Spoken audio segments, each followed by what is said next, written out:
Chapter 2 Kailash.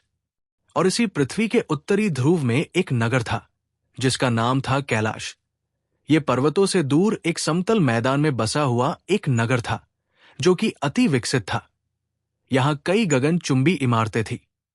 नगर का मुख्य महल मध्य में स्थित था जिसका नाम भी कैलाश भवन था, जो अपने आप में इस बात का प्रतीक था कि वो सभ्यता कितनी विकसित थी। वो महल पूरी तरह स्वर्ण के रंग का था। वो स्वर्ण में किसी धातु को मिश्रित करके बनाया था जो कि बहुत कठोर थी। ऐसा हजारों वर्ष पूर्व किया गया था जब देवासुर संग्राम हुआ था और चोरों और युद्ध का वातावरण था। अपनी अति विकसित सभ्यता की सहायता से कैलाश के राजा के उस समय के राजा अभिगमय द्वारा बनाया गया था। नगर के बीच में से एक विशाल नदी बहती थी जिसका नाम पावनी था। इस नदी पर ही कैलाश पूरी तरह से निर्भर था, परंतु समय का प्रकोप कैलाश पर भी था और पावनी नदी का स्तर अब उतना नहीं रह गया था। अपने प्रवाह से संपूर्ण राज्य को सिंचित करने वाली एवं प्रजा की आपूर्तियों को पूर्ण करने वाली इस नदी का बहाव एवं तीव्रता समय के साथ मंद हो गई थी। जल की कमी के कारण वो विकसित राज्य भी चिंतित था। नदी को सूर्य की ऊष्मा द्वारा वाष्पित हो जाने से रोकने हेतु नदी को एक पारदर्शी आवरण से ढका हुआ था। सामान्य जन का नदी में प्रवेश वर्जित था। यहां के वर्तमान राजा शंभक थे। अपनी बलिष्ठ कद काठी और बुद्धिमता की सहायता से वो कई वर्षों से कैलाश पर शासन कर रहे थे। उनके शासन काल में वहां की प्रजा को किसी तरह का कोई कष्ट नहीं था। विकसित सभ्यता होने से वहां हर वो वस्तु उपलब्ध थी जिसकी प्रजा को आवश्यकता हो। जो भी भवन राजकीय सीमा में आते थे उन सभी का निर्माण उसी सवर्ण मिश्रित धातु से ही किया गया था। उनमें से कई बहुत ऊंचे थे, भवनों को ठोस आधार पर बनाया गया था। अनेक विद्वानों ने उसके निर्माण में अपना सहयोग दिया था। वो एक कुशल यांत्रिकी का भी उदाहरण थी। उन भवनों में से कई भवन आवश्यकता अनुसार अपने आकार को परिवर्तित कर सकते थे। कैलाश के मुख्य भवन के दोनों ओर 2 ऊंचे भवन बने हुए थे, जो चौड़ाई में तो मुख्य भवन से बहुत कम थे, परंतु ऊंचाई में उससे भी बड़े थे। वहां से संपूर्ण सीमा पर दृष्टि रखी जाती थी। उसमें कई लघु वाहनों के रखे जाने की भी व्यवस्था थी। प्रजा को किसी भी प्रकार के आकस्मिक कष्ट अथवा कोई विकट परिस्थिति उत्पन्न हो जाने के संदेह के निवारण में वो विमान कार्य करते थे। उन दोनों भवनों से संपूर्ण कैलाश की सुरक्षा होती थी।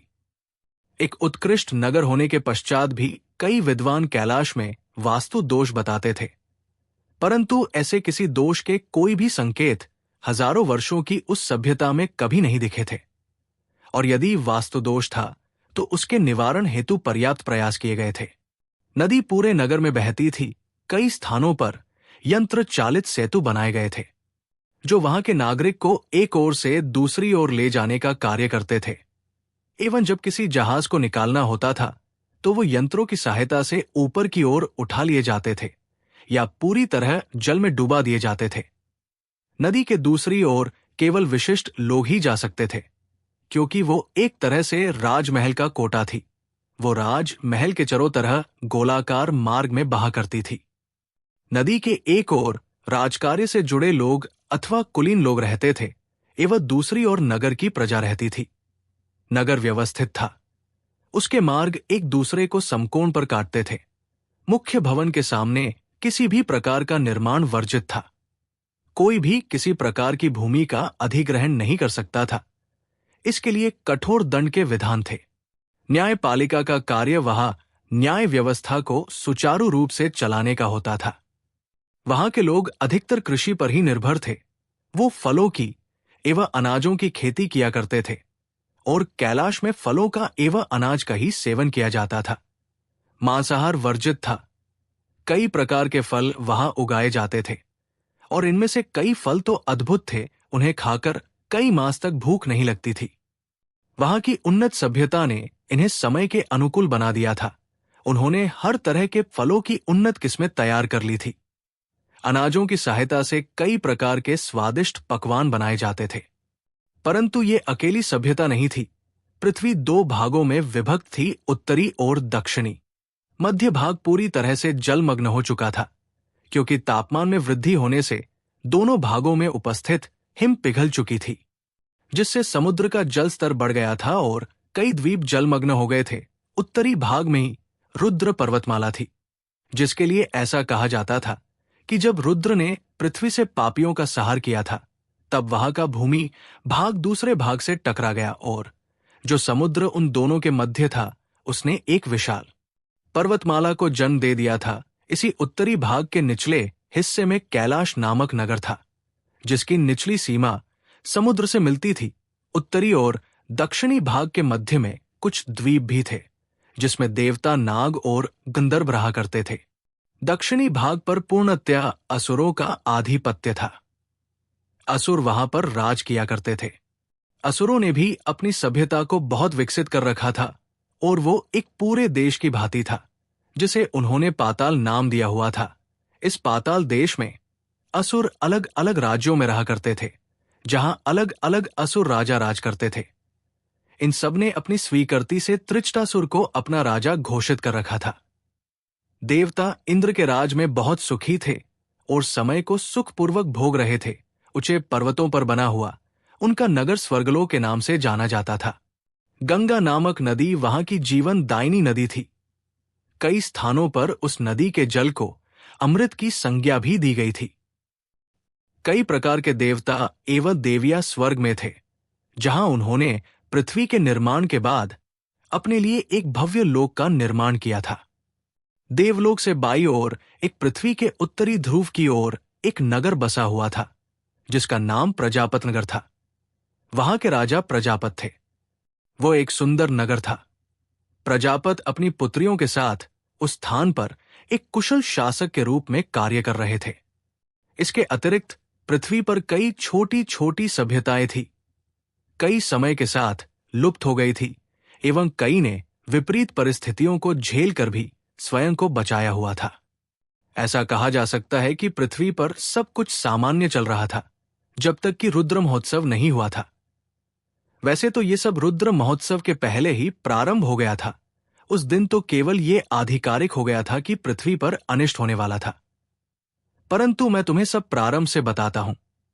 कैलाश पर शंभक नामक राजा राज किया करते थे, जो कि महाराज प्रारंभ के पुत्र थे।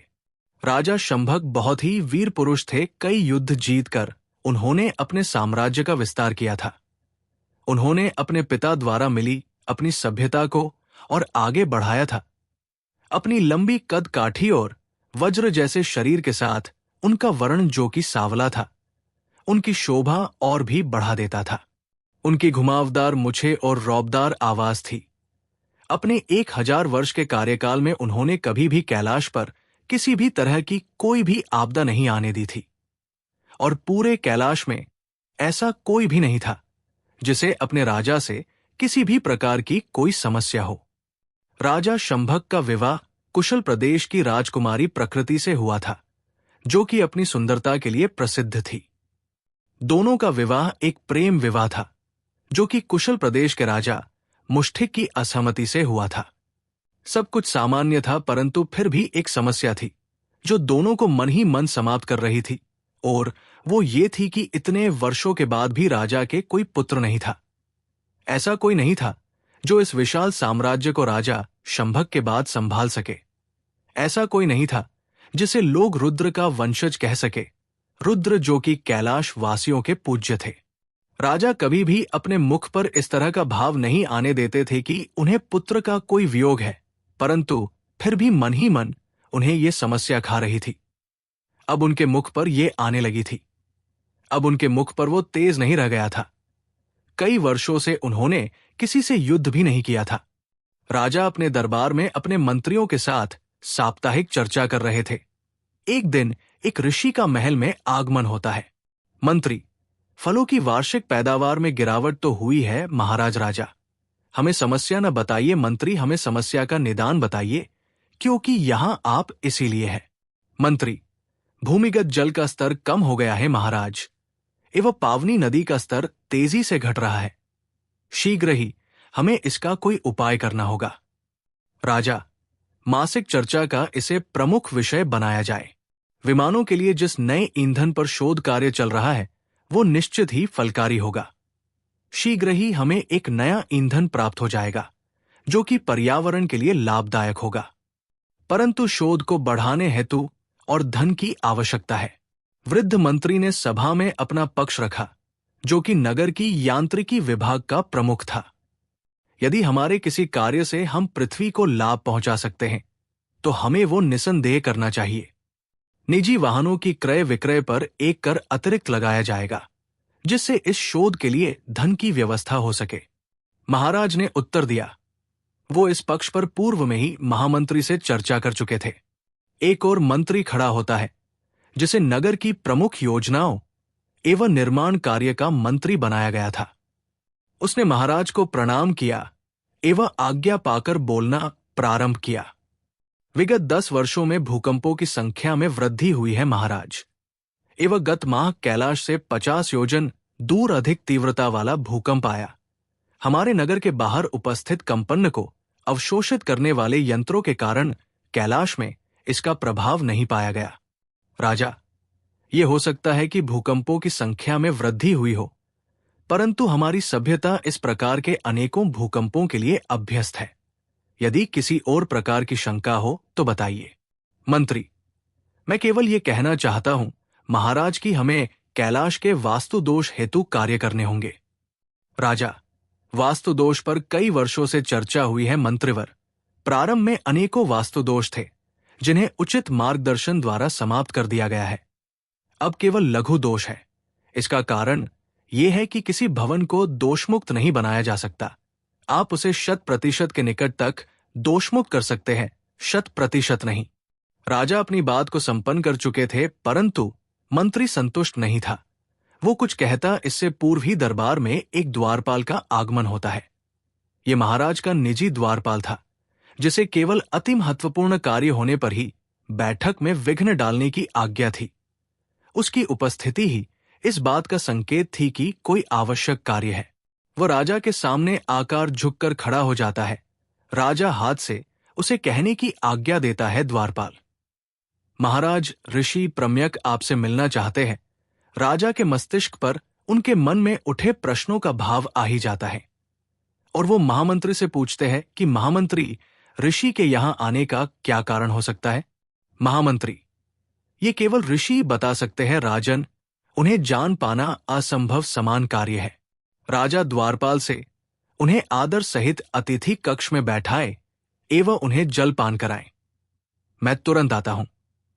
राजा ऋषि के समक्ष पहुंचते हैं। दोनों हाथों को सामने की ओर जोड़कर और अपनी गर्दन को थोड़ा सा झुकाकर वो ऋषि को प्रणाम करते हैं। ऋषि, आयुष्मान भव पुत्र। ऋषि का शरीर श्याम वर्ण का था। उनके श्वेत वर्ण के बाल थे एवं श्वेत ही उनकी दाढ़ी थी। श्वेत वर्ण के ही वस्त्र उन्होंने धारण कर रखे थे एवं श्वेत मोतियों की ही माला पहनी हुई थी। मस्तक पर चंदन का लेप किया हुआ था। उनके पास एक विशिष्ट प्रकार के पौधे की छाल से बना थैला था। किसी भी प्रकार के वातावरण का इस पर कोई प्रभाव नहीं होता था। उसी में ऋषि अपनी पुस्तिकाएं रखते थे। उनकी कद काठी साधारण थी, परंतु उनके शरीर में एक तेज था जो उनके विद्वान एवं तपस्वी होने का प्रतीक था। राजा, ये आशीर्वाद न दे ऋषिवर और अधिक आयु का वरदान न दे। मैं इस आयु का भला अब क्या करूंगा? बिना वंशज के कब तक अकेला ही जीता रहूंगा? राजा के वाक्यों में दुख स्पष्ट देखा जा सकता था। वो हर संभव प्रयास कर चुके थे। यज्ञ विधान, जड़ी बूटी इत्यादि कई प्रयासों में ऋषि भी सम्मिलित थे। ऋषि, मैं तुम्हारी समस्या का ही समाधान लेकर आया हूं पुत्र। इस समय सफलता की प्रायिकता अधिक है। अभी तक राजा के मुख पर जो चिंता का भाव था वो तुरंत ही प्रसन्नता में परिवर्तित हो गया। राजा, तो तुरंत बताइए न ऋषिवर, और विलंब नहीं सहा जाता। ऋषि अपने पास उपस्थित थैले में से एक पुस्तिका निकालते हैं। ये गणना की पुस्तक थी जिसमें सभी ग्रहों की गति का वर्णन था। उसमें न केवल सौर मंडल अपितु पूरे ब्रह्मांड के समस्त ग्रहों द्वारा पृथ्वी पर पड़ने वाले प्रभाव का भी वर्णन था। इन सभी की गति से प्रत्येक कण पर पड़ने वाले प्रभाव को समझने का संपूर्ण विज्ञान ज्योतिष कहलाता है और ऋषि इसमें निपुण थे। कुछ देर तक उस पत्रिका में ऋषि देखते हैं और उस समय राजा के मन में यही चलता रहता है कि कब ऋषि कुछ सुखद सुनाएंगे, जिसे सुने हुए उसे बहुत वर्ष बीत गए थे, क्योंकि अब तो युद्ध में विजय के समाचार भी उन्हें संतोष नहीं दे पाते थे। कुछ देर अपनी पुस्तक में देखने के बाद ऋषि बोलते हैं, अगले माह के पूर्ण चंद्ररात्रि के अवसर पर रुद्रदेव के मंदिर में जाकर पूजा कीजिए। उस दिन का मुहूर्त हजारों वर्षों के पश्चात आया है। वहां अन्य ऋषियों की सहायता से मैं कुछ औषधियों का निर्माण करूंगा। चंद्रमा के प्रकाश से उन औषधियों को अद्भुत रश्मि प्राप्त होंगी। इसके अतिरिक्त ग्रहों की दशा भी उत्तम अवस्था में होगी। इसी दिन पूजा करने के बाद आपके पितामह को पुत्र की प्राप्ति हुई थी। और वैसे भी इस वर्ष रुद्र मंदिर के कपाट खोले जाने हैं। महाराज के मुख पर प्रसन्नता का भाव आसानी से देखा जा सकता था। अपने भाव को नियंत्रित करते हुए वो कहते हैं, परंतु इतना शीघ्र सब कुछ कैसे व्यवस्थित किया जाएगा? रुद्र मंदिर के कपाट खुलने का अर्थ है कि उस पूरे शीर्ष पर्वत को आलोकित किया जाए और पुष्पों से सजा दिया जाए। पूरी प्रजा को इसकी सूचना दे दी जाए ताकि समस्त जन उनके दर्शन का लाभ उठा सके। ऋषि, तो शीघ्र ही आप इन सब की व्यवस्था करने में लग जाइए। आपके पास समय कम है। मुझे आज्ञा दीजिए। आप ही की भांति मुझे भी कई आवश्यक कार्य करने हैं। ऋषि को आदर सहित विदा करके राजा तुरंत अपनी रानी के कक्ष में पहुंचते हैं। मुझे ज्ञात हुआ है कि आज ऋषि प्रम्यक हमारे महल में पधारे हैं। रानी के मन में जिज्ञासा थी। विदित था कि प्रम्यक का अधिकतर आगमन उनकी समस्या के निवारण हेतु ही होता है। ये सत्य था कि अभी तक निराशा ही हाथ लगी थी, परंतु शुभ की अपेक्षा तो प्रत्येक जीव को होती है। जी हां महारानी, आपको सही ज्ञात हुआ है। वो आज न केवल हमारे महल में पधारे अपितु मुझे एक शुभ समाचार भी दे करके गए हैं। महाराज प्रसन्न थे। उन्होंने महारानी को आसान पर बैठाते हुए कहा, क्या है वो शुभ समाचार? महारानी उत्साहित होकर बोली, कदाचित उन्हें भी अनुमान था कि समाचार क्या है। वो तो केवल राजा के मुख से उन्हें उच्चरित होते हुए सुनना चाहती थी। महाराज ने ऋषि प्रम्यक के साथ हुए वार्तालाप का वर्णन महारानी के समक्ष किया। रानी इस समाचार को सुनते ही राजा को आलिंगित कर लेती है और दोनों की ही नेत्रों से अश्रु निकल पड़ते हैं, क्योंकि उनके लिए तो ये आभास ही पर्याप्त था कि उन्हें पुत्र प्राप्ति होगी।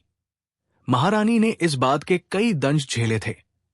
कई जगह उन्हें इस बात के लिए अपमानित किया जा चुका था कि वो इतने महान वंश को एक वंशज न दे सकी, परंतु अब उसके दुखों का नाश होने वाला था।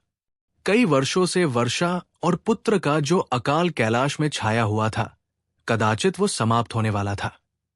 एक परीक्षार्थी का परीक्षा की प्रतीक्षा में जिस प्रकार समय निकल जाता है, उस प्रकार कब समय निकल गया इसका पता ही नहीं चला और वो दिन आ ही गया जिसकी महाराज और रानी को प्रतीक्षा थी।